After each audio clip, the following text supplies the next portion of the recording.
Kelvin and Amy got married 2 years ago. They met at a performer's concert where they both came with their friends, became very attracted to each other, and have not parted from each other since that day. From the very beginning, the man was very serious about the relationship. He had already bought a house and wanted to start a family of his own. He had tried for a long time to find a suitable woman for himself, but it was only with Amy that it was easy. They immediately started communicating as if they had known each other for years. One day, Kelvin got a call from a friend of his and asked to meet him. It turned out that Kosty had recently finally divorced his wife after 10 years of marriage. For the past few months, the friend hadn't been himself, but he hadn't talked about anything. Now he wanted to sit down with his favorite friends. He did not say that he needed any support, but his comrades understood that he was going through a difficult time, so they packed up and went to see him. The friend looked depressed, though he tried to cheer up. He told me that he had found out about his wife's adultery and that it had been going on for 6 months. She didn't care about me or the kids. How is it possible? I don't understand, he said. They stayed together for a while, and in the evening, Kelvin came home. Kosty apparently couldn't help thinking about the situation, and he sent Kelvin some link and wrote, "Look at this horror. Are they all like that?" The man opened the page and ended up on some forum. Their women were discussing cheating on their husbands. God, what am I reading? Disappointed, Kelvin thought, but stayed on the forum. Someone wrote that she had been cheating for a long time, but still hadn't left her husband because she didn't yet understand who was better. Someone that left for a lover and is happy in their new marriage. From some of the posts, there was just a reassurance that this behavior was normal. Kelvin hated reading all of this, but he was especially struck by the fact that women were so calm and even playful in sharing their affairs with each other. Kelvin caught himself thinking about his wife.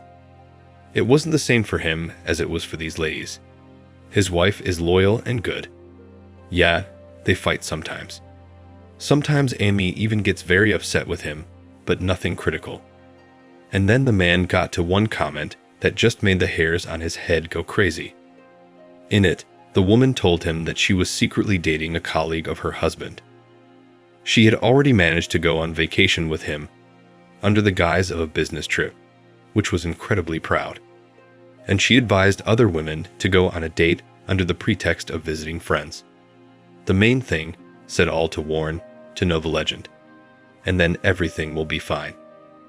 He read the advice of this volatility, and a vertical wrinkle between his eyebrows drew more and more. He involuntarily began to try on what was being described for himself. Amy had just fallen in love with going out with her girlfriends a few months ago, though she had never done so before. They met once every 6 months. They all had families and jobs, and it was like she was off the chain. Holidays, birthdays, just to chat. She went on business trips too, even though no one had sent her anywhere in years. Kelvin wasn't known for being overly groggy. This comment from a woman really hurt him.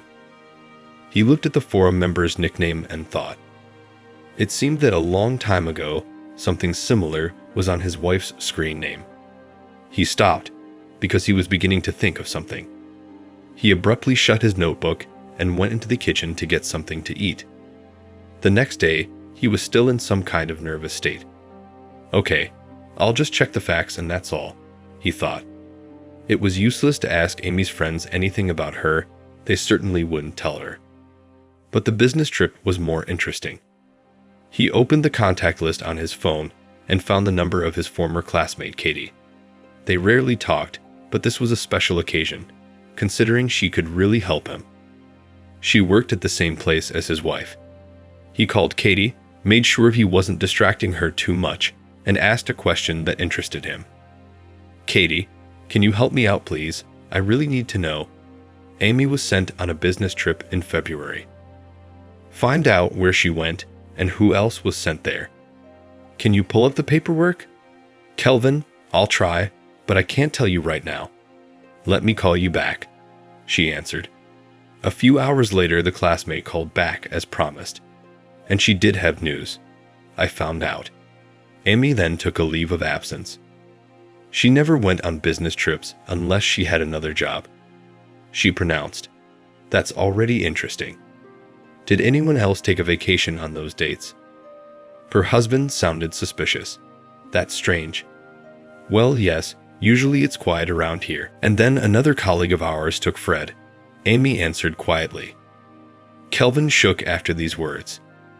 He didn't want to believe his spouse was cheating on him, but he couldn't just ignore the facts. The classmate certainly wasn't playing a prank on him. The next day, they were going with his wife to the hospital to visit her sister. She had recently had surgery, and Amy wanted to visit her. Kelvin drove his wife to the hospital and said he wasn't going himself. He would wait for her here. She was so upset about her sister's condition that she even left her cell phone in the car before she got out. This was very fortunate. After making sure his wife was gone and definitely not coming back anytime soon, he unlocked her phone, found a contact for this very Fred, and called him. He picked up the phone and said, "Hi, honey.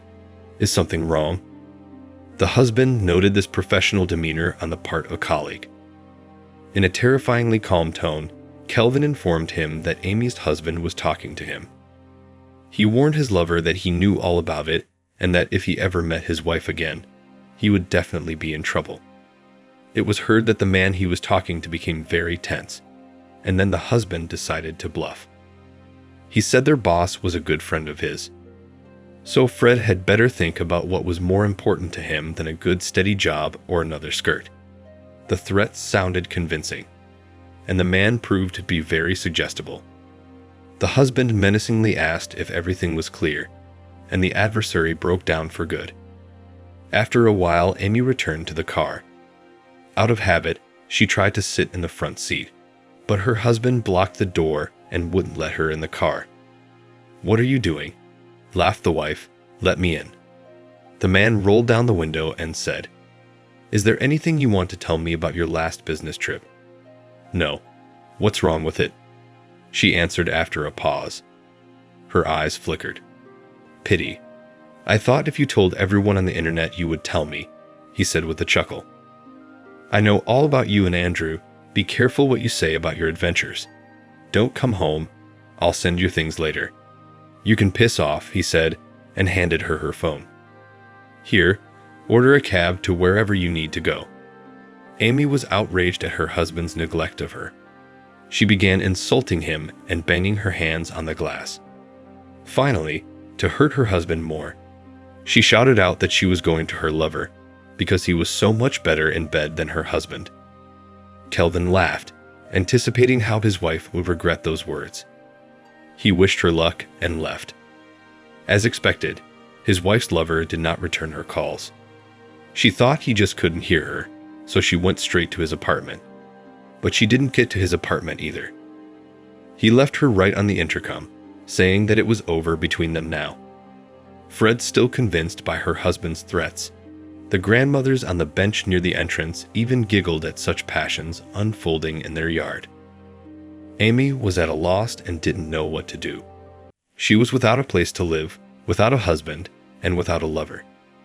She asked to stay with her parents for a while, explaining that she and her husband had had a bit of a fight. Her parents were shocked, but took in their distraught daughter. Her mother consoled her, saying that things would get better and they would make up. But after her husband stopped by and brought his wife's things, their sympathy waned drastically. In response to anxious questions from his mother-in-law, Kelvin told him that Amy had been kicked out for a cause, namely, adultery. The sensitive woman clutched at her heart, and Amy realized at this point that she would have to look for another place to live. The man filed for divorce quickly. All that remained was to wait for everything to be formalized. He once again met with his divorced friend and unexpectedly thanked him for sending a timely message. Kelvin took the divorce easier than his friend. After all, at least he and Amy didn't have children. And he provided for her escape routes too. She would have no future with a lover. And the woman can at least learn a lesson that you can't build your own happiness on someone else's misfortune. The next story is even more interesting. The story is about how his wife stopped responding to her husband's messages. Then he decided to go to see her, and what he saw there shocked him and changed his whole life. Roman was 48 years old when he got married for the first time. His girlfriend's name was Natasha, and she had just recently turned 30. Many dissuaded Roman to marry her, frightened by the age difference. They said that Natasha was of a different generation, that she had different values, but Roman always shrugged it off. He honestly did not understand what differences there could be between him and Natasha. After all, he enjoyed every moment they spent together.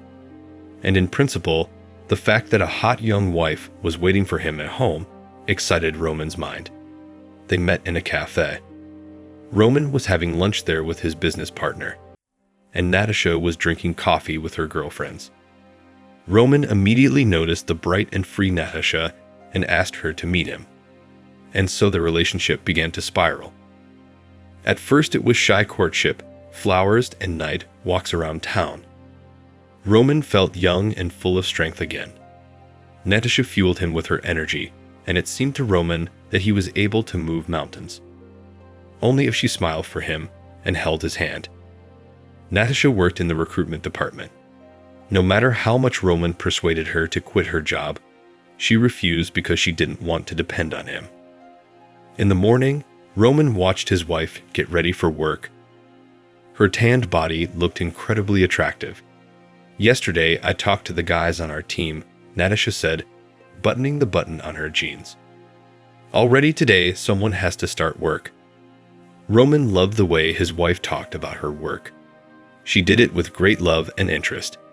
Let's go out tonight, he suggested. That is a good idea. Natasha kissed her husband and left for work. In the evening, he picked her up and together they went to a restaurant. They went out all the time and Roman noticed the judgmental looks that people around them threw at them. But he was proud of his wife's youth and charm. How was your day? Have you received an employee? Roman asked. Just at that moment, they were served a hot meal. The dish was steaming and exciting flavor. Yes, even two, Renat and Ksiusha. Their conversation flowed in the usual way.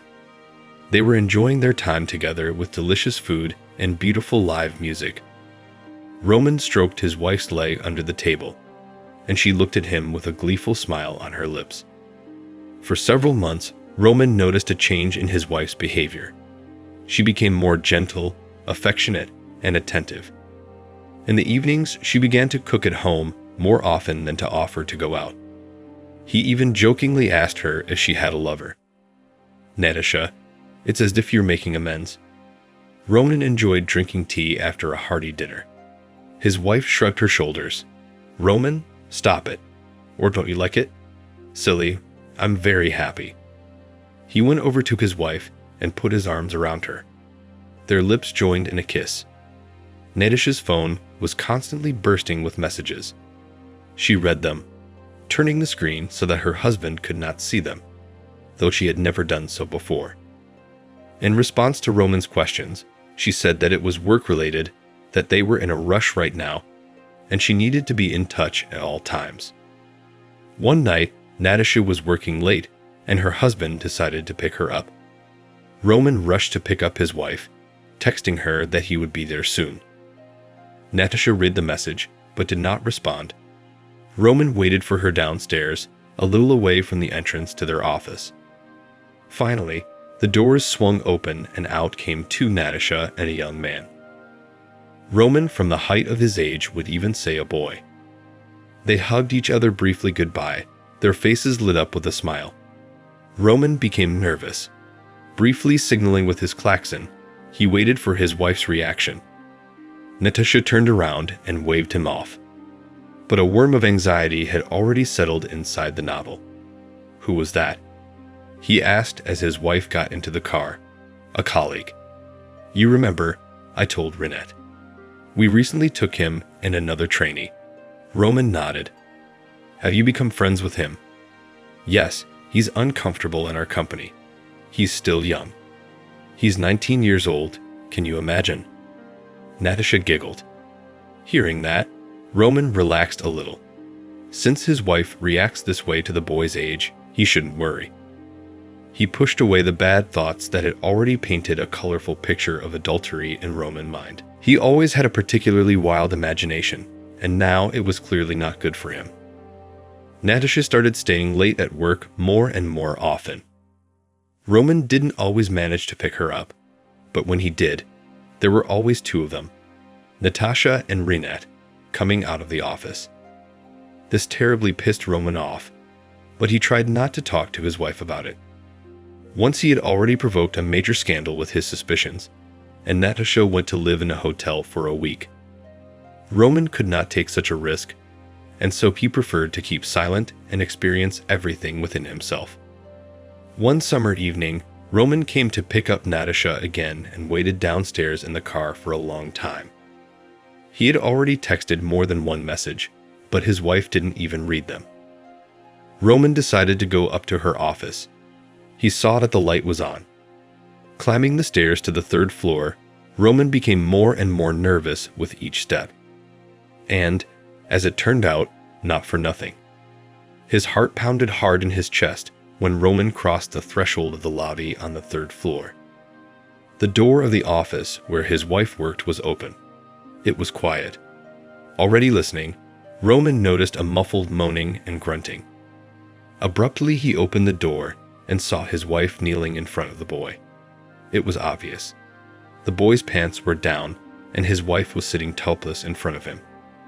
Rinat did not expect such a turn of events, tried to put his pants on as quickly as possible. The woman continued to sit on the floor. She did not raise her eyes to her husband, only covered her exposed breasts with her hands. Roman crossed the room in one big step and grabbed Rinat by the shirt. The boy whimpered in fear. Roman raised his hand to strike, but suddenly Rinat burst into tears, and Roman let him go. Feeling free, the boy immediately scurried through the door and was heard hurriedly stomping down the stairs. "What was wrong, Natasha?" With a tremor in his voice, he asked his wife. "You had everything." "Roman, I don't know." Natasha had tears streaming down her cheeks. It was like an obsession. "I thought about him all the time, and then..." My wife started sobbing. "Roman, forgive me." The woman threw herself at him and hung around his neck. Roman wrapped his arms around her and held her close to him. Both cried from the rush of their emotions. Natasha from shame, and Roman from the pain of betrayal. His wife kissed his cheeks and kept whispering, "Forgive me, forgive me." Roman tried to forgive his wife.